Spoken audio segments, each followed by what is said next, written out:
اعوذ باللہ من الشیطان الرجیم بسم اللہ الرحمن الرحیم السلام علیکم ورحمۃ اللہ وبرکاتہ۔ ناظرین کرام، آج ہم اس ویڈیو میں جانیں گے کوڑ اور جھوٹ کی بیماری کے اسباب۔ تو آئیں سنتے ہیں، لیکن اس سے پہلے میری آپ سے حسب روایت گزارش ہے کہ اگر آپ نے ابھی تک ہمارا یوٹیوب چینل ہماری دنیا بلاگ سبسکرائب نہیں کیا تو پلیز اسے سبسکرائب کر دیں اور بیل آئیکن کو بھی دبا دیں۔ اگر آپ کو یہ میری ویڈیو اچھی لگتی ہے تو پلیز اسے لائک شیئر کمنٹ ضرور کریں۔ کوڑ اور جھوٹ کی بیماریوں کے اسباب۔ سیدنا شرید بن سوید رضی اللہ عنہ سے روایت ہے کہ قبیلہ بنو ثقیف کے وفد میں ایک شخص کوڑ کا مریض تھا۔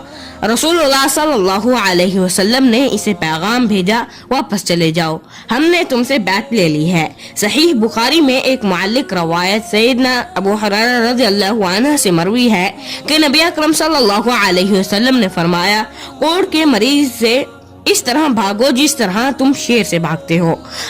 سیدنا عبداللہ بن عباس رضی اللہ عنہما سے روایت ہے کہ نبی اکرم صلی اللہ علیہ وسلم نے فرمایا، کوڑ کے مریضوں کو ٹکٹکی باندھ کر نہ دیکھو۔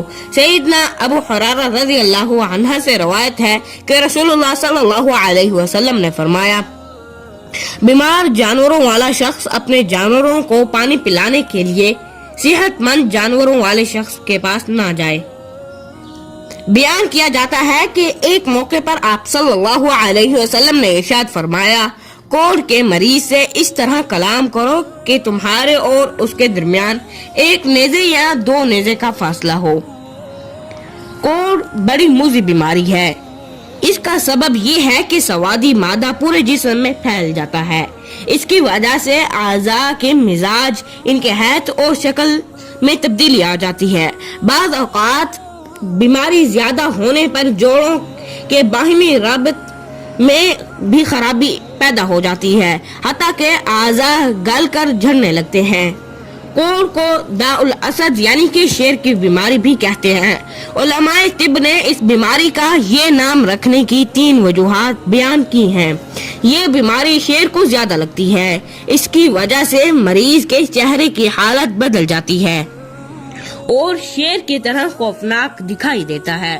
یہ بیماری قریب آنے والے شخص پر شیر کی طرح جھپٹ کر حملہ کر دیتی ہے۔ اطباء کے نزدیک یہ ایک سے دوسرے کو لگنے والی بیماری ہے اور والدین سے اولاد میں بھی منتقل ہو جاتی ہے۔ کوڑ اور ٹی بی کے مریضوں کے قریب رہنے والا اس کی بدبو کی وجہ سے بھی بیمار ہو جاتا ہے۔ اسی لیے نبی اکرم صلی اللہ علیہ وسلم نے اپنی امت پر کمال شفقت اور خیر خواہی فرماتے ہوئے ایسے اسباب سے بچنے کی ترغیب دی ہے جن کے نتیجے میں ان کے اجسام اور قلوب عیب اور مرض کا شکار ہو سکتے ہیں۔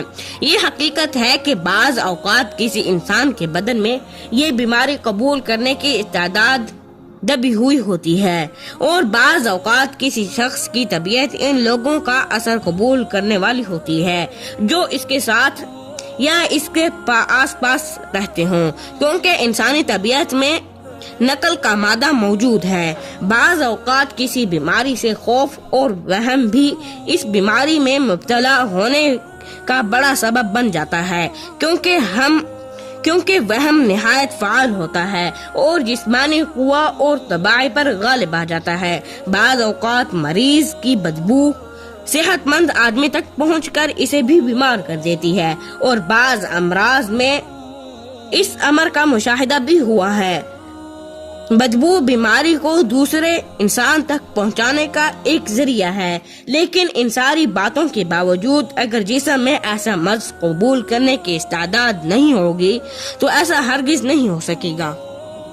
دوستو، آج کے لیے صرف اتنا ہی۔ میں آپ کی محبتوں کا شکر گزار ہوں کہ آج کی یہ میری ویڈیو آپ نے اینڈ تک دیکھی۔ اگر آپ کو آج کی یہ میری ویڈیو پسند آئی ہے تو پلیز میری اس ویڈیو کو لائک شیئر کمنٹ ضرور کریں۔ ملتے ہیں ایک نیکسٹ ویڈیو میں، تب تک کے لیے دیں اجازت۔ السلام علیکم ورحمۃ اللہ وبرکاتہ۔